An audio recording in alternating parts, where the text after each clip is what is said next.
drama interativo é um gênero de jogo que pode ter sua origem traçada até a primeira metade dos anos 80. Dragon's Lair, que você tá vendo aí, é dessa época.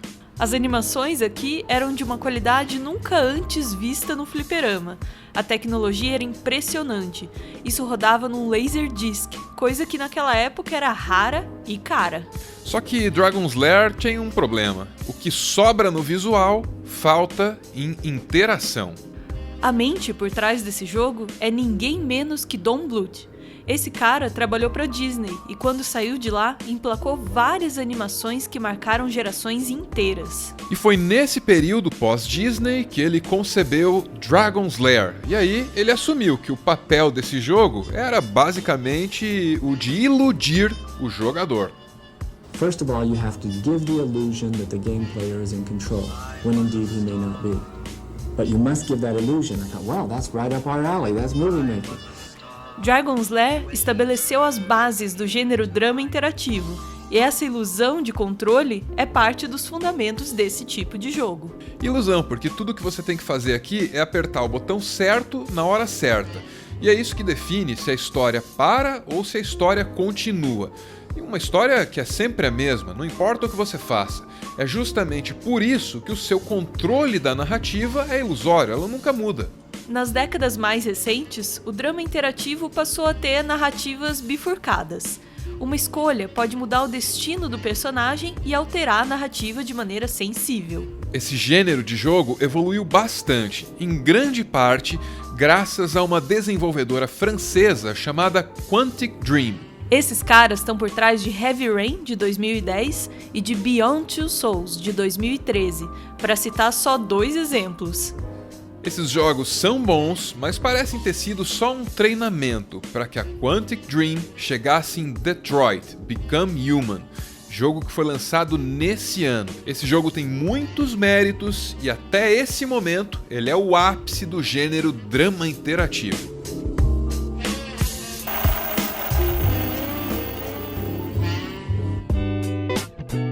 Em Detroit Become Human, a inteligência artificial atinge seu ápice e vira consciência artificial. Os androides fabricados e escravizados pela humanidade começam a questionar as suas próprias programações, e desse questionamento nascem os próprios desejos. Entre esses desejos, o desejo de liberdade. Os androides vivem aqui numa situação análoga dos negros nos Estados Unidos até a primeira metade do século XX. Eles precisam ficar segregados dentro do transporte público. E eles também são explorados como uma força de trabalho desumanizada. E além disso, eles têm que lutar pelos seus direitos civis. Para conseguir esses direitos, eles primeiro precisam ser entendidos como formas de vida e não como máquinas.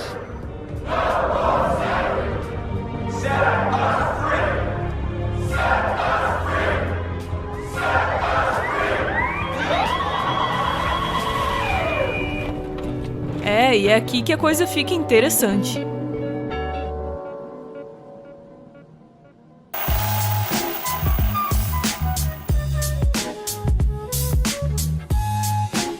Para ir do começo ao fim desse jogo, você levaria umas 10 horas. Mas depois, você vai querer jogar de novo para fazer escolhas diferentes e gerar uma história diferente. Um dos momentos em que essa narrativa cheia de bifurcações se destaca, pra mim, é esse aqui.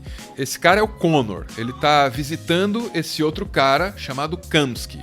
O Connor é um androide e a missão dele é descobrir por que os outros androides passaram a desobedecer os humanos e a lutar pelos próprios direitos. Já o Kamsky é o criador dos androides e é o CEO do conglomerado industrial que produz todos esses robôs. O Kamsky diz que ele pode responder todas as perguntas do Connor, mas só depois de um teste. Esse é o teste de Kamsky. What interests me is whether machines are capable of empathy. I call it the Kamsky test. It's very simple, you'll see. It's up to you to answer that fascinating question, Connor. Destroy this machine, and I'll tell you all I know. Or spare it, if you feel it's alive. But you'll leave here without having learned anything from me. Decide who you are. An obedient machine. Or a living being.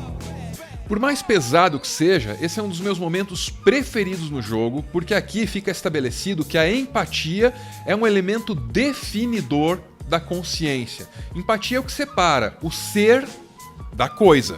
Eu gosto dessa mensagem e gosto mais ainda da referência que o jogo usa antes de fazer essa declaração tão importante sobre o valor da empatia.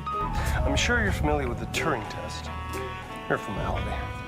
Simple question of algorithms and computing capacity.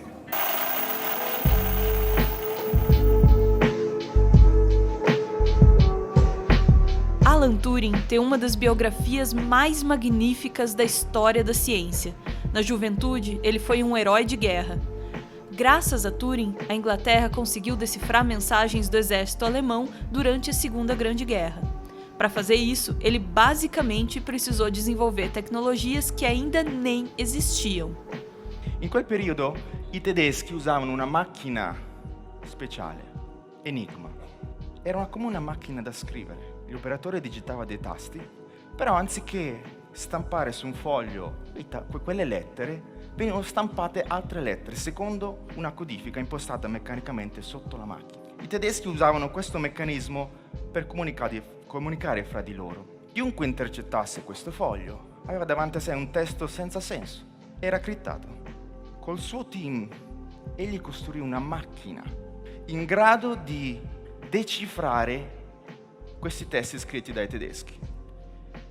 Per questa invenzione si pensa che la guerra sia terminata con 2 anni di anticipo, salvando molte vite umane. E ajudar a encerrar a Segunda Guerra Mundial foi só uma das coisas que o Turing fez na vida dele. Depois disso, ele publicou um dos textos mais fundamentais da ciência da computação. Nesse texto, Turing levanta uma pergunta que poderia parecer esquisita na década de 50, mas que, com o passar do tempo, se transformaria num dilema real. E essa pergunta era: máquinas podem pensar? Para responder isso, ele elaborou um teste. Supponiamo ci sia una persona P che digita i tasti al computer, che chiede, che pone delle domande, e dall'altra parte del terminale una macchina M e un operatore O. In maniera alternata, la macchina M e l'operatore O forniscono le risposte alla persona P. Si dice che la macchina M supera il test di Turing se la persona P non è in grado di capire quando le risposte provengono dalla macchina e quando le risposte provengono dall'operatore. La macchina deve avere delle caratteristiche speciali per superare il test di Turing. Deve interpretare il linguaggio naturale, la domanda che viene dalla persona. Deve rappresentare la conoscenza per formulare le risposte. Deve ragionare in maniera automatica per formulare queste risposte. E deve apprendere in maniera automatica. O mérito de Turing é resolver com ciência uma dúvida que nasceu na filosofia. Muito antes de Turing, filósofos importantes já pensavam nesse assunto. Um exemplo é René Descartes. Em 1637, mais de 300 anos antes do teste de Turing, Descartes escreveu o Discurso do Método. Aqui, o filósofo questiona: quantos autômatos poderão ser produzidos pelo homem? Podemos facilmente compreender que uma máquina pode ser concebida para proferir palavras e até mesmo emitir respostas a ações humanas, mas ela nunca conseguiria reorganizar o seu discurso para responder apropriadamente tudo que é dito em sua presença. Embora negue possibilidades que hoje parecem mais próximas, essa declaração de Descartes é certamente um dos momentos mais visionários em toda a história da filosofia. Para pensar, em 1637, a coisa mais próxima de um robô que Descartes poderia conhecer era o passarinho mecânico que sai de um relógio como esse. E ainda assim, Descartes previu uma coisa parecida com o Cleverbolt, esse sistema que é capaz de emitir respostas para suas perguntas, mas que é incapaz de reorganizar o que ele diz para fazer sentido diante de tudo que você pergunta. Esse é o nosso breve teste aqui com o Cleverbot. Eu disse oi, ele disse que não é o Cleverbot, então eu perguntei quem ele é. Aí ele tá me dizendo que é um humano. De algum jeito isso faz ele me dizer que me ama. Eu fico muito feliz, mas não faz o menor sentido, Cleverbot. Conversa maluca essa. Turing levou a reflexão sobre a inteligência das máquinas a um novo nível, mas nunca recebeu o apreço que merecia. Ele era gay, num lugar e numa época em que isso era proibido. Turing foi condenado em 1952, passou por uma castração química, perdeu seu trabalho. 2 anos depois, toda essa injustiça fez com que ele se suicidasse. Demorou mais de 50 anos para que as autoridades inglesas reconhecessem o tamanho da barbaridade cometida contra Turing. Em 2013, depois de uma petição, o primeiro-ministro inglês e até a rainha assinaram um documento reconhecendo o erro histórico. The injustice done to him is corrected today by this pardon, and I think that is the end of that bit of the story about the appalling treatment of gay men.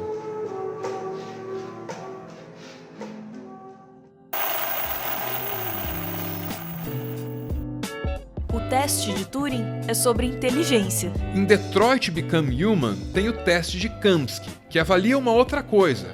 Até porque não resta dúvidas nesse mundo ficcional de que essas máquinas aqui conseguem imitar as funções humanas com facilidade. O que o teste de Kamsky tenta descobrir é se uma máquina tem consciência ou não.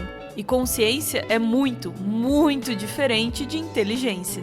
Nem toda filosofia e nem toda ciência desenvolvidas na história da humanidade deram conta de explicar a natureza da consciência. Nem todo o nosso progresso na tentativa de entender e explicar o mundo consegue dar conta desse mistério. A natureza da consciência é uma questão que continua em aberto e o desenvolvimento de máquinas capazes de simular a cognição humana, isso pode ajudar a gente a entender melhor esse assunto. A ficção de Detroit Become Human faz parte de um imenso conjunto de esforços reais para entender a consciência. Porque na ficção desse jogo, e no teste do Kamsky em especial, fica estabelecido que a empatia é um fenômeno que só pode ser gerado por uma entidade consciente. Ou, para simplificar, a empatia é a prova de que a consciência existe. É claro que esse jogo não vai encerrar a discussão sobre a natureza da consciência, mas quando ele coloca a empatia na roda, ele presta um grande serviço. Primeiro porque ele valoriza a empatia, o que nunca é demais. E depois, porque fornece novos argumentos a uma discussão que é quase tão velha quanto a própria humanidade. E sabe o que é mais impressionante nisso tudo? Não, o quê? É que quem jogar Detroit do começo ao fim vai perceber que esse jogo é um imenso teste de Kamsky, explorando os limites da sua consciência e da sua empatia, do começo até o final. This is our story.